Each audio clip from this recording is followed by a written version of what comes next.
Selamat siang semuanya. Selamat datang di podcast kami, Kelompok 1B.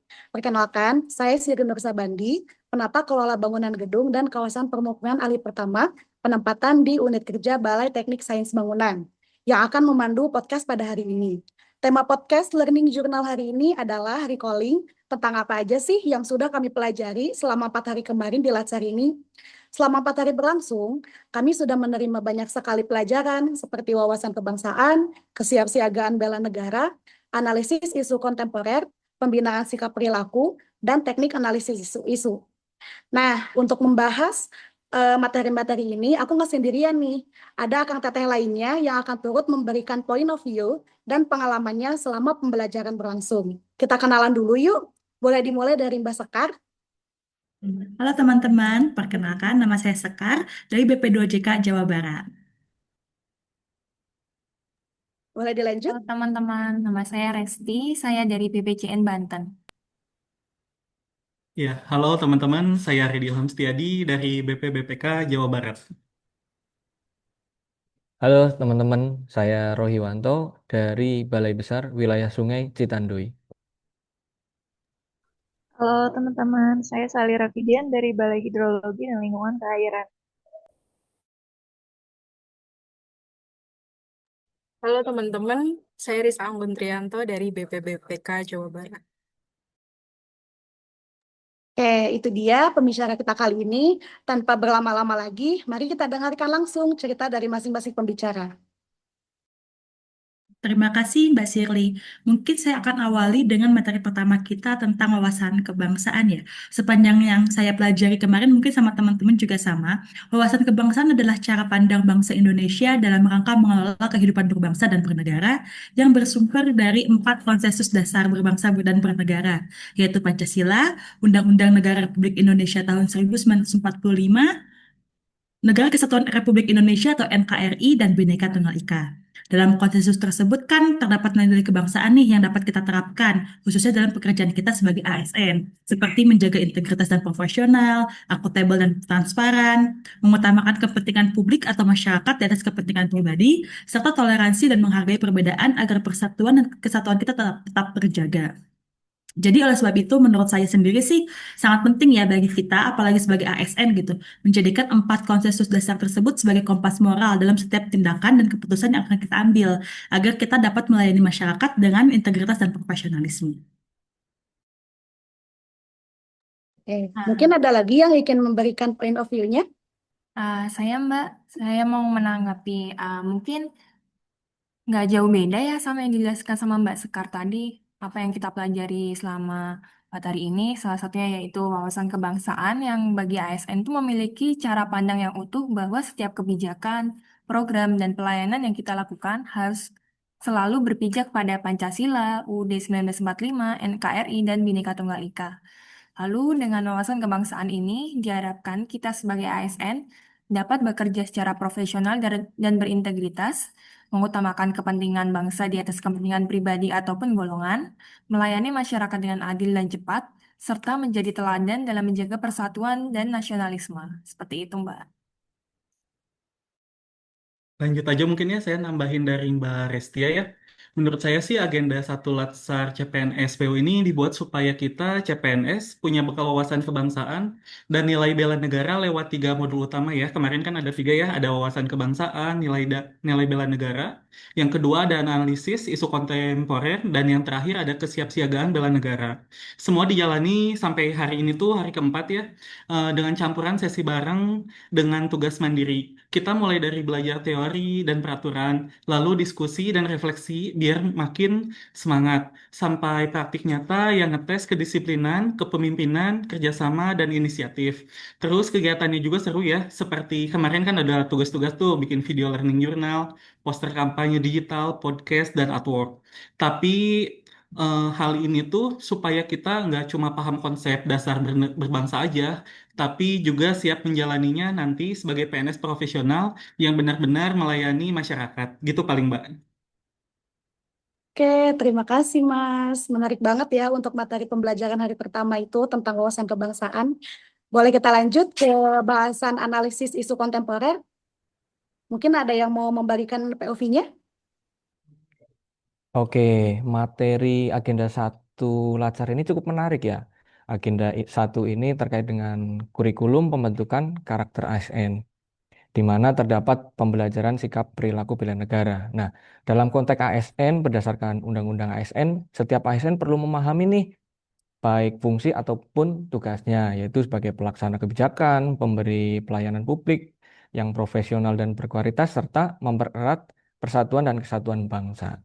Nah, kita sebagai ASN dihadapkan pada pengaruh yang datang dari internal maupun eksternal, yang kian lama kian menggerus kehidupan berbangsa dan bernegara.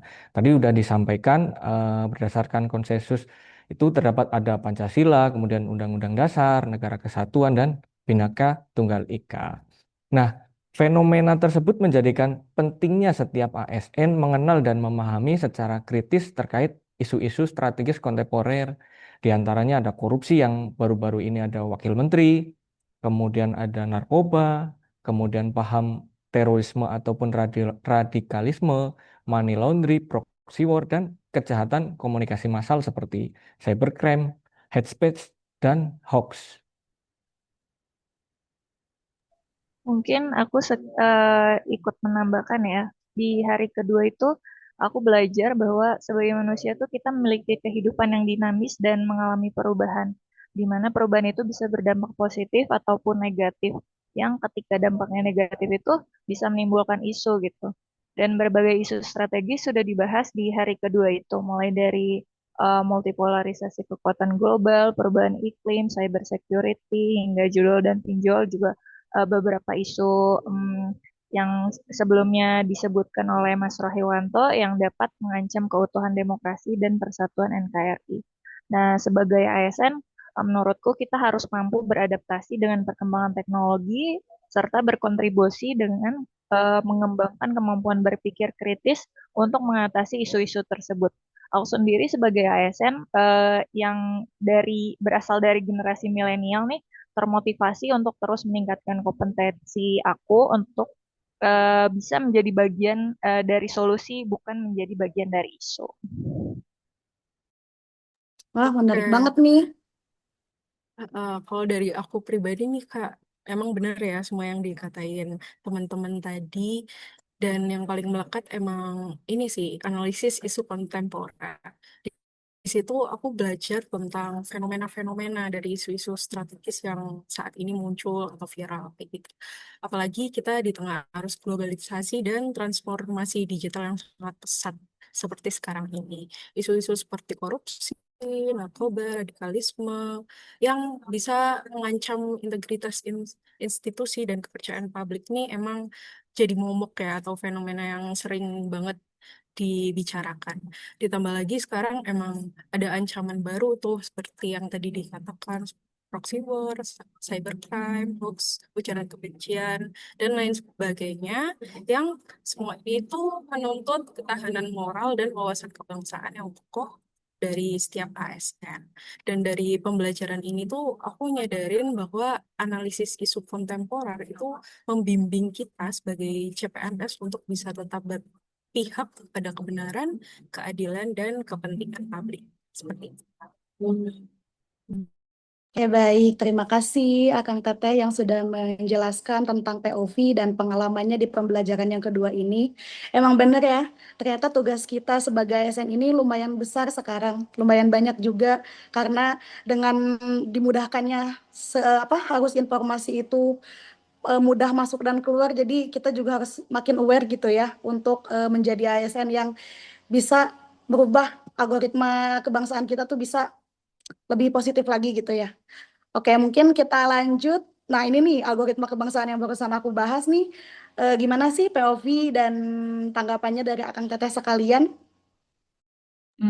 Kalau menurut aku sendiri sih, kan kemarin kita belajar ya bahwa algoritma kebangsaan itu artinya sistem nilai dan perilaku untuk membentuk warga negara dengan membangun pola pikir, sikap, dan tindakan kebangsaan. Jadi sama kayak algoritma media sosial kita nih, jika kita sering mencari konten tertentu, pasti yang muncul di home atau FYP kita juga konten-konten tersebut gitu kan. Nah, jadi kalau kita kaitkan dengan era sekarang tuh kayak konten media sosial yang berisikan pesan-pesan kebangsaan yang menarik dan tidak terkesan mengindoktrinisasi atau memaksa. Jadi kayak konten-konten kayak gini nih, misalnya kita sering sharing hal kayak gini, itu pun nanti akan kembali kepada kita gitu loh. Algoritma media sosial kita juga akan dengan hal positif kayak gini.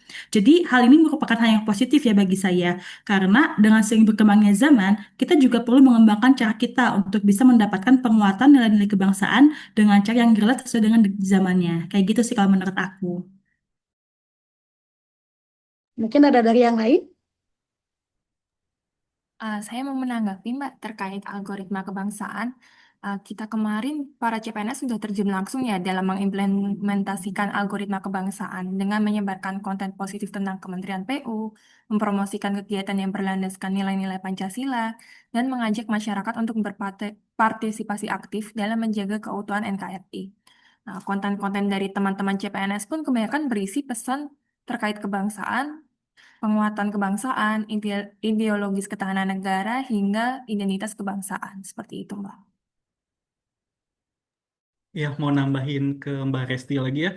Menurut saya pembelajaran kemarin tuh tentang algoritma kebangsaan, ngajarin kita ngeracik kebangsaan, di mana Pancasila jadi mesin penggerak, UUD 45 dan Bhinneka Tunggal Ika jadi protokol tata nilai, terus yang RPJPN sama RPJMN jadi peta jalan aksi. Sementara 5 nilai inti yakni keadilan, gotong royong, inklusivitas, integritas, dan kepeloporan dijalankan lewat tahapan pengetahuan, kesadaran, kepedulian, hingga aksi nyata.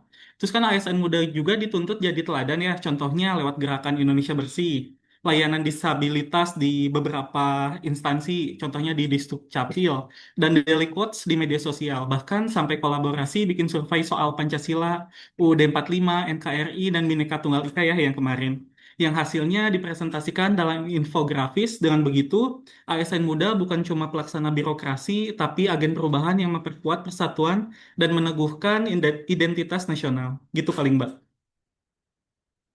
Iya, betul sekali Mas Redi. Aku juga setuju sih. Setelah tadi kita mempelajari tentang isu kontemporer, terus juga mempelajari tentang algoritma kebangsaan, kita juga sebagai ASN dituntut untuk bisa mencari cara gitu ya, supaya kita bisa lebih gimana sih caranya memperkuat instansi kita dengan memanfaatkan teknologi yang ada. Oke, setelah beberapa pembahasan tadi, hari ini juga kita telah belajar nih tentang teknik analisis isu. Boleh dibagikan POV dan tanggapannya, Mas atau Mbak? Oke, betul sekali. Untuk hari ini ada teknik analisis isu ya dalam menghadapi perubahan lingkungan strategis baik internal maupun eksternal akan memberikan pengaruh besar terhadap keberlangsungan penyelenggaraan pemerintahan. Sehingga kita-kita ini diharapkan mampu untuk berpikir kritis, kemudian analisis dan objektif terhadap satu persoalan sehingga dapat dirumuskan satu alternatif pemecahan masalah yang lebih baik dengan dasar analisa yang matang. Isu-isu kritis dipandang sebagai topik yang berhubungan dengan masalah sumber daya yang memerlukan pemecahan disertai dengan adanya kesadaran publik akan isu tersebut. Nah, isu kritis secara umum ini ada tiga, yaitu isu saat ini atau current issue, kemudian isu yang berkembang atau emergent isu dan isu potensial. Nah, alat bantu penetapan kritis isu yang berkualitas banyak jenisnya ya. Misalnya menggunakan teknis tapisan dengan rentang penilaian 1 sampai 5 pada kriteria aktual, kekhalayakan, problematik, dan kelayakan. Nah, alat bantu tapisan lainnya juga masih ada ya seperti USG gitu ya. Mulai dari sangat USG ataupun tidak sangat USG. Nah, U-nya itu adalah urgensi seberapa mendesak suatu isu harus dibahas, dianalisis dan ditindaklanjuti. Seriousness atau seberapa serius suatu isu itu harus dibahas dikaitkan dengan akibat yang akan ditimbulkan. Kemudian grow itu seberapa besar kemungkinan memburuknya isu tersebut jika tidak segera ditangani. Sedikit menambahkan, mungkin setelah beberapa hari sebelumnya kita sudah membahas berbagai isu strategis kontemporer, pada hari keempat ini kita dijelaskan tentang cara menapis dan menganalisis isu-isu yang ada untuk kemudian menyelesaikannya. Mungkin tadi juga Mas Rohiwanto sudah menyebutkan beberapa teknik yang bisa digunakan untuk menapis isu dan memilih isu yang perlu dijadikan prioritas. Antaranya ada APKL atau Aktual Problematik Kehalayakan dan Kelayakan, serta teknik USG atau Urgency, Seriousness, dan Growth. Nah, melalui pembelajaran hari keempat ini, saya jadi tahu bahwa ternyata metode-metode tersebut bisa membantu kita untuk menghindari subjektivitas dan kecenderungan kita terhadap isu tertentu, sehingga pada akhirnya kita bisa memutuskan mana isu yang perlu diprioritaskan dengan lebih objektif. Nah, benar banget tuh kata Mas Mbak tadi. Jadi setelah kita dikenalkan dengan fenomena-fenomena isu strategis, di hari keempat ini kita diajarkan tentang cara menganalisisnya dengan teknik tapisan, seperti yang telah dijelaskan teman-teman sebelumnya. Setelah itu, isu tersebut itu akan digali lagi secara mendalam dengan berbagai pendekatan analisis, seperti mind mapping, fishbone diagram, SWOT analisis, tabel frekuensi, dan analisis kesenjangan. Nah, tujuan dari pembelajaran ini tuh sebenarnya agar kita bisa berpikir gitu ya sebagai CPNS secara terstruktur dan juga memahami dinamika, aktor, peran, dan dampak sehingga bisa menghasilkan alternatif solusi yang relevan, terukur, dan berdampak. Seperti itu, Kak. Terima kasih. Setuju banget sih. Ternyata dalam menganalisis isu, kita tuh gak boleh berdasarkan subjektivitas aja ya. Ternyata ada teknik-teknik dan metode-metode yang harus kita lakukan supaya benar tadi yang disebutin oleh Akang Tete itu supaya kita tidak subjektif gitu, supaya ada pengukuran yang objektif. Oke, mungkin demikian ya untuk pemaparan tentang Learning Journal 4 hari ini. Gimana sih kesan pesan dari Akang Teteh semua tentang pembelajaran agenda satu ini? Kalau menurut saya pribadi ya, kesempatan untuk mengikuti agenda satu ini tuh pengalaman yang sangat tentu berharga dan membuka wawasannya. Karena materi yang disajikan itu tidak hanya sekedar teori, tapi juga membangkitkan kembali rasa cinta tanah air kita dan kesadaran akan tanggung jawab sebagai seorang ASN. Pembelajaran tentang 4 konsensus dasar bernegara juga mengingatkan bahwa tugas kita bukan hanya bekerja, melainkan juga menjaga fondasi negara.